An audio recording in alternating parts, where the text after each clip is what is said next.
8 gram gold அவங்களுக்கு கொடுக்கல, யூனியனும் கேட்கல, யாரும் கேட்கல. இது சிஎம்பி முடிவுன்னு சொல்லி அதே முடிவை எங்களுக்கு எடுத்து கொடுக்குறா. குடு தெய்வம், குடு சாமி. அந்த கேட்கணுமே, நான் ஆணுமா கேட்கலையே, அகமாகமா கேட்கலையே, ஆவணம் கேட்கலையே, எங்களுக்கு ஏதாச்சும் கொஞ்சம் கொடுன்னு கேட்கணும்.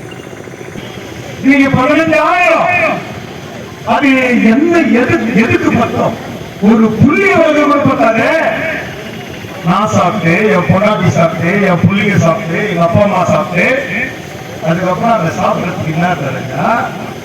ஒண்ணுமே இருக்கிற ஒரு மாசமும் ஒரு நாளும் எங்களுடைய வாழ்க்கை தண்ணீர் கடலிலே முழுகி கொண்டு இருக்கின்றோம். இன்னும் நாங்க எவ்வளவு நாளைக்கு தான் பார்த்து நிற்க முடியும்? அதுதான் ஒரே முடிவு. பயமா எங்களுக்கு நான் பயமா கொள்ளுவியா? கொள்ளுவே அப்படிதான் கொள்ளுவே. நான் ஒட்டுமொத்த தொழிலாளிக்காக இந்த தலைவர்கள் சேர்ந்தாலும் கூட வரலாறு மாட்டோம். அதை விட பெருமை எங்களுக்கு ஒண்ணுமே இல்லை. தோழர்களே, நம்பிக்கையோடு இருக்கோம்.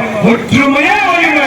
ஒற்றுமையான்னு சொன்னா இந்த ஊர்ல நம்மள பந்தாடிடுவான். தோழர்களே, அண்ணல் அம்பேத்கர் எழுதிய இண்டஸ்ட்ரியல் ஆக்ட், அவனுடைய சம்பளம் 10ஆம் தேதிக்குள்ள கூட்டே தீர்ணும். அவனுக்கு பெனால்டி. அதையும் நாங்கள் சந்திப்போம்.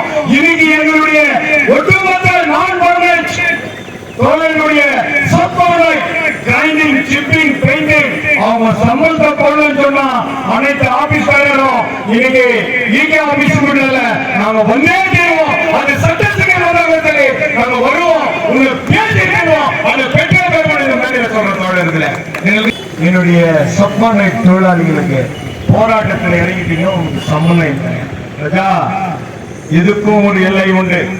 இன்னைக்கு சம்பளம் போலான்னு சொன்னா எங்களுடைய முடிவு மாறும். எங்களுடைய போராட்டம் தீவிரமாக மாறும். எங்களுடைய போலீஸ் டிபார்ட்மெண்ட் தயவு செய்து நீங்க கூட சிந்திக்கணும். எங்க தாய்களை பட்டினியா போட்டு நீங்க அங்க சந்தோஷமா இருக்கிறீங்களே, இது நியாயமா? உங்களுக்கு நாங்க என்ன வேலை செய்யல? ஹவுஸ் கீப்பிங் ஒர்க் பண்ணலையா? லேண்ட்ஸ்கேப்பிங் ஒர்க் பண்ணலையா? கேண்டீன் சர்வீஸ் பண்ணலையா? எஸ்டேட் ஆபீஸ்ல வேலை செய்யலையா?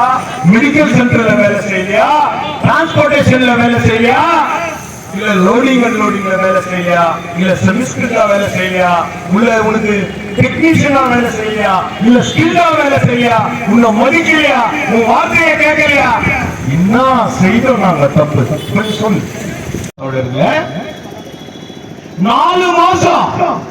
4 மாசம் மேனேஜ்மெண்ட் அண்டர்ல வந்த அவனையும் தொழிலாளி இல்லைன்னு சொல்லு. லேப்டாப் கொடுக்கிற 40,000 வருத்துள்ள லேப்டாப் கொடு. இந்த பெம்மல் சொத்து தங்கவயல் மக்களுக்கு தாராளமா கொடு. இந்த பெம்மல் சொத்து பெம்மல்ல உழைக்கக்கூடிய குடும்பத்தை சேர்ந்த தொழிலாளர் தோழர்களுக்கு கொடு. ஆனா எங்களுக்கு கொடுக்க மாட்டியே. நாங்கள் இந்த தாழ்த்தப்பட்ட சமுதாயத்தில் பிறந்தது குற்றமா? பெம்மல்ல 40 ஆண்டுகள் வாய்மூடி கண்மூடி உங்களுக்காக உழைக்கிறது குற்றமா? இல்ல உங்ககிட்ட நாங்க சர்வீஸ் கிராஜுவேட்டி கேட்கறது குற்றமா? புதிய சம்பள உயர்வு பண்ணி கொடுன்னு சொல்லி கேட்கறது குற்றமா? எங்களுக்கு நிரந்தர தொழிலாளியா பண்ணுன்னு சொல்லி கேட்கறது குற்றமா? இல்ல எங்களுக்கும் ஆபீசர் எம்ப்ளாயிஸ் குட்டிய அது போல எங்களுக்கும் கொஞ்சம் தங்க குடுன்னு கேட்டது குற்றம். தயவுசெய்து சிந்திச்சு பாருங்க என் தோழர்களே.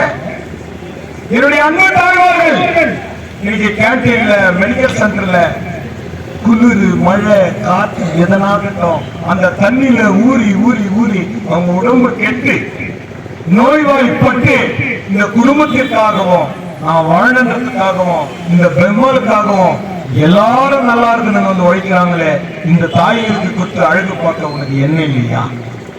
உனக்கு மனம் இல்லையா? ஏன் அவங்க இல்லைன்னு சொன்னாங்க? இந்த உலகம் இல்லையே. என் அன்பு தாய்மார்கள் மதிக்கப்படவில்லை என்றால், அவர்களை கௌரவப்படுத்தவில்லை என்றால் இந்த நாடு தாங்காதா? ஒரு தாய் என்பவள் இந்த உலகத்தில் ஒரு மிகப்பெரிய மேன்மையானவள். தாயின் சொன்னா ஒரு தாயை எவன் ஒருவன் அன்பு காட்டி நேசிக்கின்றானோ அனைத்து செல்வங்களை பெற்றவன் அவன் என்று இந்த வரலாறு சொல்லும் பொழுது என் தோழர்களுக்கு இன்னைக்கு 14ஆம் தேதி ஆகுது. என்னுடைய சப்மானைட் தொழிலாளிகளுக்கு போராட்டத்தில் இறங்கிட்டீங்க. உங்களுக்கு சம்பளம் இல்லை ராஜா. இதுக்கும் ஒரு எல்லை உண்டு. மேனேஜ்மெண்ட் ஹம்பல் ரிக்வெஸ்ட் பணியோடு கேட்கிறோம். ஒட்டுமொத்த தொழிலாளர்களுடைய சார்பில் கேட்கிறோம். தங்கவயல் மக்கள் சார்பில் கேட்கிறோம். அனைத்து அரசியல் தலைவர்கள் சார்பில் கேட்கிறோம். அனைத்து சங்க தலைவர்களுடைய சார்பில் இன்னைக்கு சம்பளம் போலன்னு சொன்னா எங்களுடைய முடிவு மாறும். எங்களுடைய போராட்டம் தீவிரமாக மாறும். எங்களுடைய போலீஸ் டிபார்ட்மெண்ட் தயவு செய்து நீங்க கூட சிந்திக்கணும். இன்னைக்கு 14 தேதி சம்பளம் ஆகி இந்த 14 நாளா நாங்க போராடி இருக்கிறோம். இன்னைக்கு என்ன டேட்? 18. 7ஆம் தேதி போட வேண்டிய சம்பளத்தை 17ஆம் தேதி கூட போடாத நீ வந்து தட்டி கழிச்சுக்கிற. கேட்டாக்கா நீ வந்தாக்கா சம்பளம் போடுங்க. நான் வர்றது உண்மைக்கா. நான் ஏன் வர்றேன்? நீ கொடுக்கிற சம்பளம் எனக்கு பத்தல, நான் வாழ முடியல, எனக்கு ஒரு வழி செய்ய கேட்டுக்கிறோம். அதுக்கு வழி செய்துட்டு நீ கூப்பின்னு சொன்னா நீ வந்தாதான் உனக்கு சம்பளம், வரலன்னா உனக்கு இல்ல. சரி நாங்க உள்ள வந்து நீ எப்படி ராஜா என்ன வேலை வாங்க முடியும்? முடியாது. ஆகையால என்னுடைய உரிமை, என்னுடைய அண்ணல் அம்பேத்கர் எழுதிய இண்டஸ்ட்ரியல் ஆக்ட் அவனுடைய சம்பளம் 10ஆம் தேதிக்குள்ள குட்டே தீர்ணும். உனக்கு பெனால்டி, அதையும் நாங்க சந்திப்போம். இன்னைக்கு எங்களுடைய ஒட்டுமொத்த நான் பர்மனன்ட் தொழிலுடைய சப்பாலை கிரைண்டிங், சிப்பிங், பெயிண்டிங் அவங்க சம்பளத்தை போடணும்னு சொன்னா அனைத்து ஆபீஸ்காரரும் இன்னைக்கு ஈகே ஆபீஸ் இல்ல நாங்க வந்தே தீருவோம். அது சட்டத்துக்கு முதல்வர்களே நாங்க வருவோம். உங்களை பேசிடுவோம். அந்த பெட்ரோல் பேமெண்ட் மேலே சொல்ற தோழர்களே எங்களுக்கு நான் பயமா, எங்களுக்கு நான் பயமா கொல்லுடியா கொல்லுவே அப்படிதான் கொண்டுடு. நான் ஒட்டுமொத்த தொழிலாளருக்காக இந்த தலைவர்கள் செஞ்சுட்டாலும் கூட வரலாறு மாட்டோம். அதை விட பெருமை எங்களுக்கு ஒண்ணுமே இல்லை தோழர்களே. நம்பிக்கையோடு இருக்கோம். ஒற்றுமையே வலிமை. ஒற்றுமையான்னு சொன்னா இந்த ஊர்ல நம்மள பந்தாடிடுவான் தோழர்களே. ஆளுங்க போனாதா உள்ளிருப்பு போராட்டம் பண்ணோம். தண்ணி இல்ல, துணை சோறு இல்ல, பட்டியா இருந்த போராட்டம். அன்னைக்கு இந்த ஊருக்கு தெரிஞ்சு இந்த புலிங்க போராடக்கூடிய போராட்டம் இந்த தங்கவயல் மண்ணின் போராட்டம். இந்த போராட்டம் ஒட்டுமொத்த தங்கவயல் மக்களுடைய வாழ்வாதாரத்தின் போராட்டம். இந்த போராட்டம் இது ஒட்டுமொத்த வியாபாரிகளினுடைய போராட்டம். ஏன் தொழிலாளி இந்த ஊர்ல அவன் வாழன்னு சொன்னா நான் வியாபாரி எப்படி வாழ முடியுது? அந்த போராட்டத்தில் அவ்வளவு பேர் திரளா வந்து பேர் ஆதரவு கொண்டிருக்கிறார்.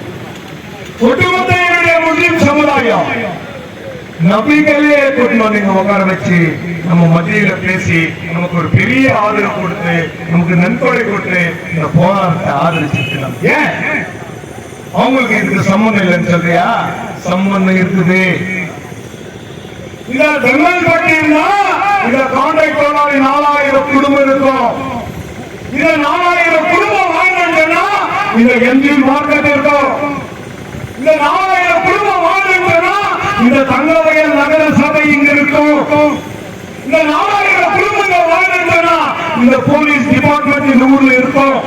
இந்த 4000 குடும்பம் இந்த ஊர்ல வாங்கினா என்னுடைய டெய்லி டிராவல் குடும்பங்கள் இந்த ஊர்ல வாழ முடியும். எனவே தான் இது தங்கவயலுடைய பிரச்சனை. இது ஒட்டுமொத்த தங்கவயல் மண்ணின் பிரச்சனை. இந்த பிரம்மனை காக்கும் பிரச்சனை. ஒட்டுமொத்த தொழிலாளர்களுடைய வாழ்க்கை பிரச்சனை. ஒட்டுமொத்த தொழிலாளர்களுடைய வழிக்கு வழிவகுக்கும் ஒரு நேர்மையான போராட்டத்தின் பிரச்சனை என்று தோழர்களை நீங்கள் சிந்தித்துக் கொள்ளுங்கள். நம்ம ஒன்னிய கேள்பாராற்று இல்ல, நம்ம ஒன்னிய குடும்பம் இல்லாதவங்க, நம்ம ஒன்னிய அண்ணன் நம்பி இல்லாதவங்க, நம்ம ஒன்னிய அப்பா அம்மாவுக்கு சோறு போடாதவங்க, நம்ம ஒன்னிய பொன்னாட்டி புள்ளிங்களால அக்கா தூக்கு இல்ல. நம்மளும் இந்த மண்ணில குடும்பத்தோடு வாழ்ந்துருக்கிறவங்க தானே. தாய் தகப்பன என் இதயத்தில் சுமந்து என் கண்ணுக்குள்ள வைத்து கண்ணையை காப்பது போல காத்து விழித்து காலம் முழுக்க அவங்களுக்காக வாழ்ந்து இருக்கக்கூடிய ஏன் தொழிலாளி நீ வாழ வைக்கிறா? என் மக்களே நீங்களே முடிவு. மரியாதைக்குரிய மத்திய அமைச்சர் நேற்றைய தினம் நம்ம மத்தியில வந்து அவர் என்ன சொன்னார்ன்றத தெளிவா புரிஞ்சுக்கணும். நீங்க 13 நாளா போராட்டம் பண்ணி இருக்கிறீங்க.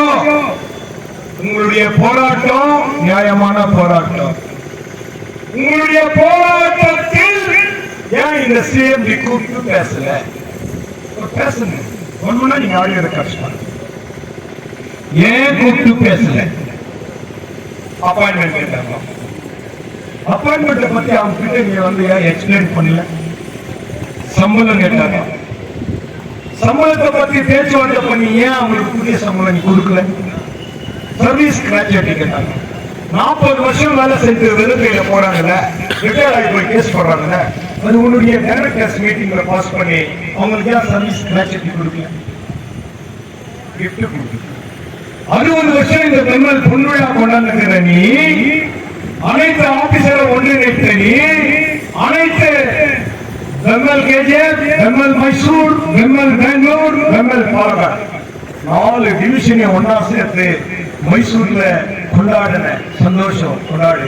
இந்த பெம்மல்ல இருக்கிற எல்லா தொழிலாளர்களுக்கும் அதுல வந்து உரிமை உண்டு, மகிழ்ச்சி உண்டு. ஆனா எங்களை வெறும் கையில் அடிச்சிட்டீங்க. 8 கிராம் கோல்டு அவங்களுக்கு கொடுக்கல, யூனியனும் கேட்கல, யாரும் கேட்கல. இது சிஎம்பி முடிவுன்னு சொல்றீங்க, அதே முடிவை எங்களுக்கு கொடுக்கல. குரு தெய்வம், குரு சாமி நாங்க கேட்கிறோமே. நாங்க ஆணவமா கேட்கலையே, அகமாகமா கேட்கலையே, நிச்சயம் ஆவணம் கேட்கலையே. எங்களுக்கு ஏதாச்சும் கொஞ்சம் பொருள் கிடைக்கும்.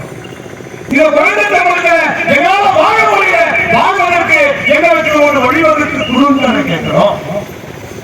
இந்த ஊர்ல நானும் ஐடிஐ படிச்சு அப்பாயின்மெண்ட் முடிச்சு எத்தனையோ துறைகள் இருக்கும்போது உங்களுக்கும் அப்பாயின்மெண்ட் சொல்லி கூட்டு வந்தது நீ தானே, ஜீப் அமைச்சது நீ தானே, வேலை கொடுத்தது நீ தானே, வேலை வாங்குறது நீ தானே, அவர்ஸ் புக் பண்ணது நீ தானே, இன்டர்வியூ பண்ணது நீ தானே, அவுட்ஸ்டாண்டிங் பெர்ஃபார்மன்ஸ் கீழ் கொடுத்து ஒரு நீ தானே. ஆனா அப்பாயின்மெண்ட் கொடுக்கும்போது இந்த ஊருக்கு சம்மந்தம் இல்லாதவங்க கொடுக்குறீங்க, அதை கேட்டா தப்பா? யோசிச்சு பாருங்க தோழர்கள், யோசிச்சு. நான் ஒண்ணு அநியாயத்தை கேட்கலையே, நான் ஒண்ணு ஆணவம் முடிச்சு கேட்கலையே, நான் ஒண்ணு திமிர் முடிச்சு கேட்கலையே. இந்த பெம்மால இத்தனை வருஷம் 20-40 வருஷமா உங்களுக்கு ஒழிச்சு ஒழிச்சு ஒழிச்சு வெறும் கையில எங்க வாலிபத்தை இழந்து, எங்களுடைய சக்தியை இழந்து, எங்களுடைய பலத்தை இழந்து, எங்களுடைய ரத்தத்தை இழந்து, எங்க சக்தி இழந்து நடமானம் பிறமாக வாழ்ந்து இருக்கிறோம். இப்ப கூட எங்களுக்கு வாழறதுக்கு வழி கொடுக்கலன்னு சொன்னா நாங்க வாழ்ந்தாயினா நீ சித்தாயினா இந்த போராட்டத்தை நீங்க சிந்திச்சு பாருங்க. இந்த போராட்டம் நியாயமான போராட்டம், இந்த போராட்டம் தர்மத்தின் போராட்டம், இந்த போராட்டம் ஒட்டுமொத்த தொழிலாளர்களை காப்பதற்கான போராட்டம். இந்த போராட்டம் என்னுடைய ஒட்டுமொத்த தொழிலாளர்களுடைய குடும்பத்தை, என்னுடைய புலிய கல்விக்காக, அவர்களுடைய அறிவு திறமை வெளிப்படுத்துவதற்காக நடத்தக்கூடிய போராட்டம். இந்த தங்க வகைகளின் மண்ணை காக்கக்கூடிய போராட்டம், இந்த பெம்மலை காப்பாற்றக்கூடிய போராட்டம். தயவு செய்து மத்திய அமைச்சர் சொன்ன மாதிரி வெள்ளிக்கிழமை உங்களுக்காக டெல்லியில் இருந்து வந்து இந்த கார்பரேட் மேனேஜ்மெண்ட்டை கூப்பிட்டு உங்களுடைய பிரச்சனையை தீர்த்து ஒரு சுமூகமான முடிவெடுத்து உங்களை நல்வழிப்படுத்துவேன் என்று சொன்ன எங்களுடைய மதிப்புக்கும் மரியாதைக்குரிய மாண்புமிகு கர்நாடகத்தினுடைய முன்னாள் முதல்வரும் இந்நாள் மத்திய அமைச்சரும் தொழிற்சங்க அமைச்சருமான ஐயா எச்.டி. குமாரசாமி அவர்களே, உங்களை வணங்கி வணங்கி கேட்டுக் கொள்ளுகின்றோம். இது ஒட்டுமொத்த தொழிலாளர்களுடைய கண்ணீர் பிரச்சனை, ஒட்டுமொத்த தொழிலாளர்களுடைய குடும்ப பிரச்சனை, ஒட்டுமொத்த தொழிலாளர்களுடைய தங்க வயல் மண்ணின் பிரச்சனை, ஒட்டுமொத்த தங்க வயலுடைய வியாபாரிகளின் பிரச்சனை, ஒட்டுமொத்த தங்க வயலுடைய அனைத்து சமுதாய மக்களின் பிரச்சனை. தயவு கூர்ந்து கண்ணோக்கி பாரும், எங்களை காப்பாற்றும். நீ கொடுத்த வாக்குறுதியை நிறைவேற்றும்.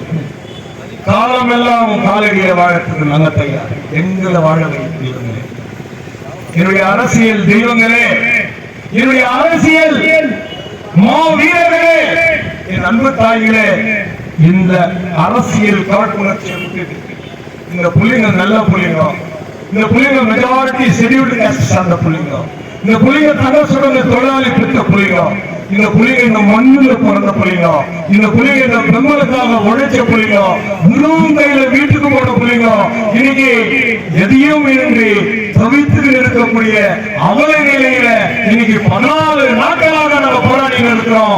இந்த தங்கமயிலே ஒன்று திரண்டு கொண்டிருக்கின்றது. என்னுடைய போலீஸ் டிபார்ட்மெண்ட் ஒரு நாளும் எங்களை கண்காணிச்சு நிற்குது.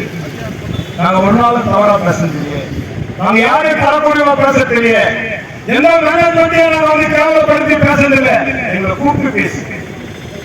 எங்களுக்கு ஒரு நிரந்தர தொழிலாளி இந்த கம்பல் பட்டியல 1 லட்சத்திலிருந்து 2 லட்சம் சம்பாதனை பண்ணும்போது நாங்கள் ஒரு 10,000 சமாதானம் பண்ணா எப்படி வாழ முடியும்? நம்ம தயவு செய்து சிந்திச்சு பாருங்க. என்னுடைய தொடர்பு மேனேஜ்மெண்ட் தெளிவா சொன்னோம், எங்களை கூப்பிட்டு பேசு, என்னை கூப்பிட்டு பேசுறேன்னு சொன்னா இந்த போராட்டமானது தங்க வயலின் போராட்டமாக மாறும், ஒட்டுமொத்த தொழிலாளர்களுடைய உரிமையின் போராட்டமாக மாறும், எல்லா தொழிலாளிகளுடைய குடும்பத்தின் பிரச்சனையாக மாறும்.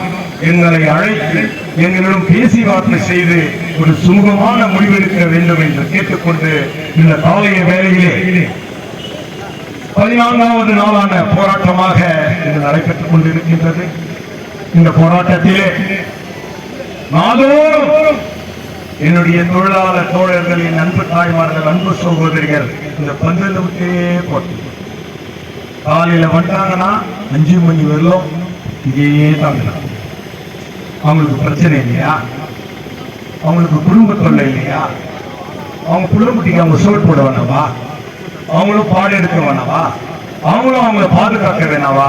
உங்களுக்கு கருணை இல்லையே? இந்த கருணை வரணுன்றதுக்காக தான் இத்தனை நாளா போராடினோம், இன்னும் போராடினோம் என்று கூறிக்கொண்டு எந்த அரசியல் தலைவர்களையும் புண்பற்ற விதமாக செய்து பேசாதே. அது நம்முடைய சட்டமன்ற உறுப்பினர் ஸ்ரீமதி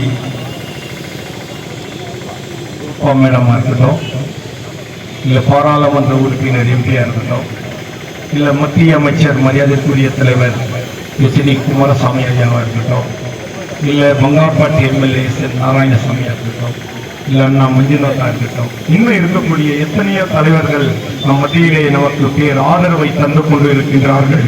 யாரை பத்தி கமெண்ட் பண்ண, எங்க பிரச்சனை நியாயமான பிரச்சனை, எங்க பிரச்சனை உண்மைக்கான பிரச்சனை, எங்க பிரச்சனை எங்களுடைய வாழ்க்கைக்கான பிரச்சனை, எங்க பிரச்சனை இந்த தங்க வயல் மண்ணுக்கான பிரச்சனை, எங்க பிரச்சனை இந்த ஊர், இந்த பிரம்மல் நல்லா இருக்கணுன்றதுக்காக. இன்னைக்கு 14 நாள் போல, இன்னைக்கு இன்னும் நிலைமை சரி, இன்னொரு 14 நாள் நம்ம போல ஒரு மாசம் ஆச்சுன்னு சொன்னா பிரம்மல் நிலைமை எப்படி இருக்கும்? தயவு செய்து இந்த மேனேஜ்மெண்ட் நீ சிந்திச்சுக்கணும். எங்களுக்கு கொடுக்கறதுக்கு கோடி, ஆனா உனக்கு வரது லட்சமா? எங்களுக்கு கொடுக்கறதுக்கு லட்சம் சொன்னா நாங்க உழைக்கிறதுக்கு கோடி. அதனால எங்களை தேடி எங்களை அழைத்து நீ கூப்பிட்டு பேசி ஒரு நல்ல முடிவு எடுக்க வேண்டும் என்று கேட்டுக்கொண்டு அன்பு நண்பர் சிவகுமார் அவர்களை பேச முடியும்.